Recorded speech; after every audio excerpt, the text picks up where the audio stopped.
గ్రామ సర్పంచ్ మీ అందరి దీవెనతోటి ఆశీర్వదించి గెలిపించినటువంటి ఇమ్మిడి మహేష్ గారు, అదేవిధంగా గడ్డిపల్లిపల్లి సర్పంచ్గా ఆ ప్రజల చేత ఎన్నుకోబడినటువంటి చంద్రశేఖర్ గారు, ఈ ప్రాంత సీనియర్ నాయకులు, 2 పర్యాయాలు ఇక్కడ సర్పంచ్గా మీ ఆశీర్వాదం తీసుకొని అనేక సేవలు అందించి మన శ్రేయభిలాషి దశరథ్ నాయక్ గారు, అదేవిధంగా ఆర్లకొండ తండ మాజీ సర్పంచ్ ఈశ్వర్ గారు, చంద్రధన మాజీ సర్పంచ్ కుమార్ గారు, రాంపూర్ మాజీ సర్పంచ్ శ్రీనివాచారి గారు, ఆమన్గల్ మాజీ మున్సిపల్ వైస్ చైర్మన్ దుర్గయ్య గారు, గోరెడ్డి నరసింహ రాష్ట్ర మన జిల్లా ప్రధాన కార్యదర్శి, ఆమన్గల్ కౌన్సిలర్, అదేవిధంగా ఆమన్గల్ కౌన్సిలర్ మండల అధ్యక్షులు విక్రమ్ రెడ్డి గారు, మన రమేష్ మాజీ సర్పంచ్, పాండు యువమోర్చా నాయకులు, ఇంకా చాలా మంది పెద్దలు, ప్రెస్ మిత్రులు, తలకొండపల్లి మన ప్రాపరు వెంకట్రావుపేట ఉప సర్పంచ్ ప్రశాంత్ గారు, వార్డు మెంబరు గోసుల లింగం, గౌండ్ల లింగం, పల్లె ప్రశాంత్, తోట శ్రీను యాదవ్, సప్పిడి హుస్సేన్, కాన్గుల భాగ్యమ్మ, వీళ్ళందరినీ కూడా మీరు ఆశీర్వదించి గెలిపించినందుకు వెంకట్రావుపేట ప్రజలందరికీ కూడా శిరస్సు వంచి నమస్కరిస్తుంది. 2014, 2018, 2023లో భారీ మెజార్టీ ఇచ్చి నన్ను ఆశీర్వదించి నన్ను ఎమ్మెల్యే చేయాలని పెద్ద మెజార్టీ ఇచ్చినటువంటి గ్రామం వెంకట్రావుపేట గ్రామం. వాళ్ళందరికీ కూడా నేను పేరు పేరున పాదాభివందనం చేస్తున్నా. మీ రుణం తీసుకునేటువంటి అవకాశం మహేష్ని గెలిపించి మాకు ఒక అవకాశాన్ని కల్పించింది. ఈ మహేష్ అనేటువంటి ఈ పువ్వు ఎర్ర తోటలో పూసింది. ఎర్ర తోటలో పూసి గులాబీ తోటతోటి జతగట్టి కమలం పువ్వు పూసింది.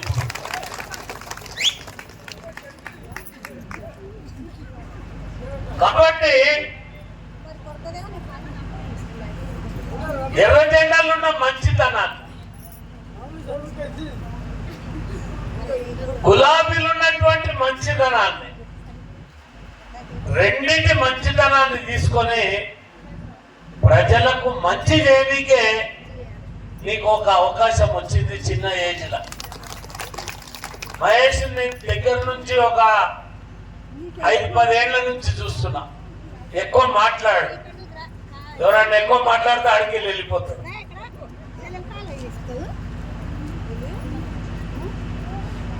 ఆయన గుణం, వ్యక్తిత్వం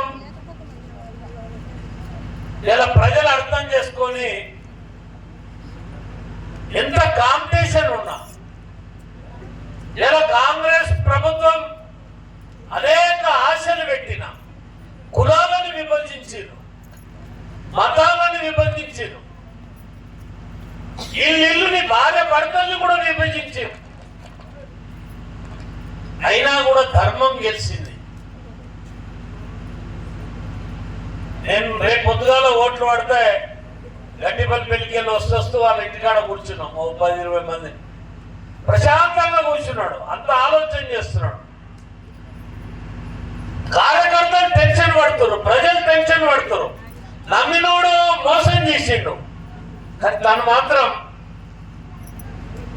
నిబద్ధతతోటి ప్రజల్ని కలిసిండు.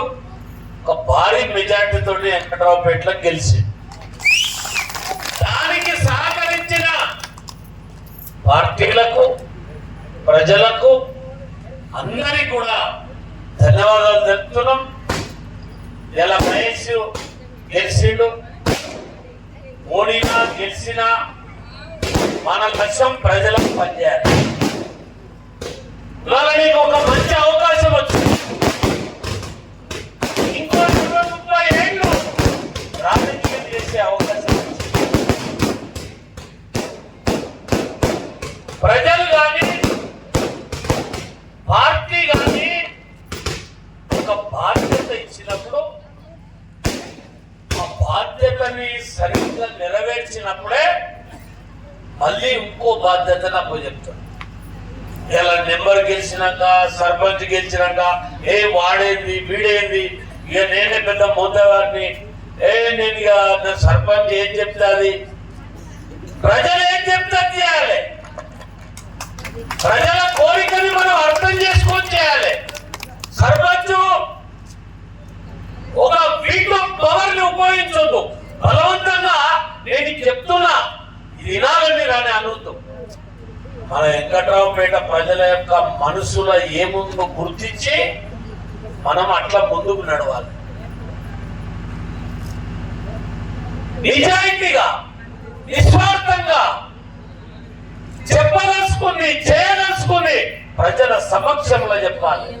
సాటుకో మాట, పక్కకోయో మాట, వానికి రెచ్చగొట్టి వీనికి రెచ్చగొట్టి కనులాటలు పెట్టి పంచాయతీలు పెట్టి ఊరిని పాడు చేసేటువంటి గుణాలు మన లోపల ఉండొద్దు. మన దగ్గరికి ఒక సర్పంచ్గా ఏ మనిషి వచ్చినా మనం ఆ మనిషిని పార్టీ చూడొద్దు, ఈయన ఏ పార్టీ అని చూడొద్దు. ఆయన ఏ పని మీద వచ్చిందో చూడాలి. ఆ పనిని మనం చేయగలుగుతామా చూడాలి. చెయ్యగలిగితే చెయ్యాలి, చెయ్యకపోతే ఇంకెవరు మనం చేయాలి. ఆ భావన అనేది ఉండాలి. ఇవాళ నాయకు లేకపోతే రమేష్, ఇక్కడ ఈశ్వరు, వీళ్ళందరూ మాజీ సర్పంచ్. నువ్వు వాళ్ళ సజెషన్ తీసుకోవాలి, వాళ్ళ ఆలోచన తీసుకోవాలి, వాళ్ళతోటి మాట్లాడాలి. కేంద్ర ప్రభుత్వ నిధులు ఏమున్నాయి, ఎట్లొస్తాయి అది చదువుకోవాలి. రాష్ట్ర ప్రభుత్వ నిధులు ఏమున్నాయి అవి చదువుకోవాలి. ఒకప్పుడు ఎమ్మెల్యేలు, నేను చిత్తరంజన్ దాస్ కంటే ముందు కూడా ఎమ్మెల్యేలను చూసినాం. చిత్తరంజను, జైపాల్ రెడ్డి, కిష్టారెడ్డి, అక్కడ దాకా చూసినాం. ఏ సర్పంచ్ అయినా నువ్వు ఏ పార్టీ, నువ్వు నా పార్టీలకు రా, నేను చెప్పింది నేను అని ఏ ఎమ్మెల్యేలు అడగకపోయేది. నువ్వేం పని మీద వచ్చినావు? నీళ్ళకి ఇబ్బంది ఉందా ఊర్లా? ఇళ్ళకి ఇబ్బంది ఉందా ఊర్లా? పింఛన్లకు ఇబ్బంది ఉందా ఊర్లా? నువ్వేం పని మీద వచ్చినావు? రోడ్డు పని ఇబ్బంది ఉందా అని అడిగేది. ఇప్పుడు కొత్తగా వచ్చిన వాళ్ళు ఎట్లా తయారయ్యారంటే, వాడు ఏం పార్టీ రా, వాడు ఫలాని పార్టీ, వాడికి ఏది ఇవ్వద్దు, వానికి ఏం చేయొద్దు. మా పార్టీ అయితేనే రావాలి, మీ పార్టీ అయితేనే పోవాలి. అరే ఇలా గెలిచిన తర్వాత అందరినీ సమదృష్టితోటి చూడాల్సిన బాధ్యత అది వార్డు మెంబర్కు, సర్పంచ్కు, ఎంపీటీసీకి, జడ్పీటీసీకి, ఎంపీపీకి, ఎమ్మెల్యేకు, ఎంపీకి, ప్రధానమంత్రికి, ముఖ్యమంత్రికి కూడా ఉండాలి. ఇలా మన రేవంత్ రెడ్డి కాంగ్రెస్ పార్టీ ముఖ్యమంత్రి ఢిల్లీకి 60 సార్లు పోయిండు. 60 సార్లు ఎందుకు పోయిండు? నరేంద్ర మోడీ దగ్గరికి పైసలు అడుక్కొని పోయాడు. కానీ నరేంద్ర మోడీ నువ్వు కాంగ్రెస్ పార్టీ కదా, నీకు నేను డబ్బులు ఇయ్యానంటే ఇక్కడ నీ డబ్బా ఖాళీ అయిపోతుంది, నీ డబ్బా వలిగిపోతుంది. అనుకోవాలి. కానీ నరేంద్ర మోడీ ఎప్పుడు కూడా అట్లా అన్నాడు, ఈ రాష్ట్రానికి ఏం కావాలి, నీకు ఎన్ని డబ్బులు కావాలి, ఏం పనికి కావాలి, తీసుకెళ్ళని చెప్పాలి. అట్లనే చెప్పేట ఆయన మన నరేంద్ర మోడీ. ముఖ్యమంత్రులు కూడా ఇదే ఆలోచనతో ఉంటారు. ఎందుకో ఏమో ఎమ్మెల్యేలు ఇక నిన్న ఎవరది నల్లూరుపల్లి సర్పంచ్ టిఆర్ఎస్ బీజేపీలు కలిసి గెలిపించింది. ఏమైనా దండేయనీక పోయింది. లేదు నువ్వు కాంగ్రెస్ కార్డు వేసుకుంటేనే నేను దండ వేసుకుంటా. ఏం చెప్పలేక సైలెంట్ ఉన్నాడు, కార్డు వేపిస్తుంది. ఎలా ప్రజలు ఇష్టంతో ఒక వ్యక్తిని గెలిపించుకున్నారు, పార్టీని కాదు.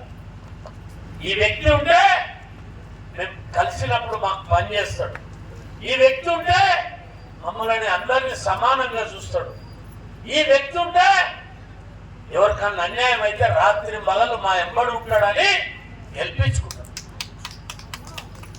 అది చూడాలి కానీ పార్టీ మారితే అసలు ఈ ఎమ్మెల్యే కూడా ఆయన వచ్చేసారి కల్లా ఇదే పార్టీ ఉంటాడా? ఎవడే పార్టీలో పోతాడో ఎవరు తెలుస్తుంది. అంతేగా కదా, ఎవరు వాళ్ళు ఏ పార్టీలు ఉంటారో వాళ్ళకే తెలియదు. నువ్వు ఆ పార్టీ కంటివేసినంత మాత్రాన నువ్వు రేపు పార్టీ మారితే వీళ్ళందరినీ ఎమ్మడొస్తారా? నువ్వు మొన్నటిదాకా టీఆర్ఎస్ లో టీఆర్ఎస్ లకి వీళ్ళందరినీ ఎమ్మడొచ్చిరా? రారు కదా. కాబట్టి ప్రజల యొక్క మనసుని గెలుచుకొని ఎట్లయితే మీరు ఇవాళ మన ఏం గుడి దుర్గామాత గుడి దగ్గర ఇలా సర్పంచ్ మెంబర్లు రాజకీయాలు చేయకుండా ఆ అవసరం వచ్చింది, ఎవరి పార్టీ ఎవరి సిద్ధాంతాలు వాళ్ళు వెళ్ళిపోవాలి.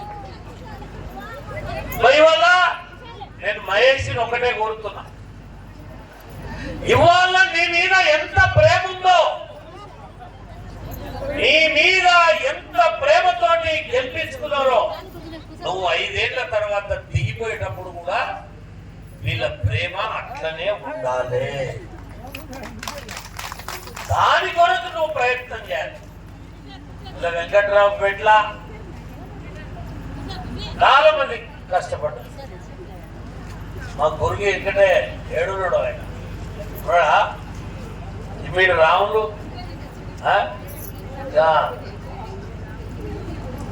వాళ్ళు కార్యకర్తలు ప్రజలు మంచి మనసుతోటి మిమ్మల్ని ఆశీర్వదించి గెలిపించారు. మీరు చట్టాలు చదవాలి, బైలా చదవాలి, అధికారులతోటి ఎట్లా మాట్లాడాలి నేర్చుకోవాలి, ఎస్ఐ తోటి ఎట్లా మాట్లాడాలి నేర్చుకోవాలి. ఓ ఎంపీఓ ఒక కలెక్టరు ఒక ఎమ్మెల్యే వస్తే ఎట్లా మాట్లాడాలి, మన గ్రామం గురించి మనం ఎట్లా చెప్పుకోవాలనేది నేర్చుకోవాలి. వార్డు సభ్యులు కూడా మంచోళ్ళే గెలిచిర్రు. మీరందరూ కూడా ఒకే మాట మీద ఉండి ఈ ఊరిని ముందుకు తీసుకెళ్ళాలి. చాలా మంది అంటున్నారు అభివృద్ధి అభివృద్ధి అభివృద్ధి. అభివృద్ధి అంటే ఏంటి? ఓ 2 సీసీ రోడ్లు వేస్తే అభివృద్ధి అయిపోతుందా? ఓ కాలువ కడితే అభివృద్ధి అయిపోతుందా? కాదు. ప్రతి మనిషి బ్రతకటందుకు వాళ్ళ ఇంట్లో రేషన్ కార్డు ఉందా, వాళ్ళకి సిలిండర్ ఉందా, పింఛన్ రానులకు పింఛన్ వస్తుందా లేదా, వాళ్ళకి ఇల్లు ఉందా లేదా, వాళ్ళు వ్యవసాయం చేసుకుంటే వాళ్ళకి ఏమన్నా ప్రభుత్వం నుంచి లోన్ వస్తుందా, ఇప్పియాలనా, తర్వాత సీసీ రోడ్లు, నల్లాలు, కరెంటు, లైట్లు, మోరీలు ఇవన్నీ కూడా ఒక భాగం.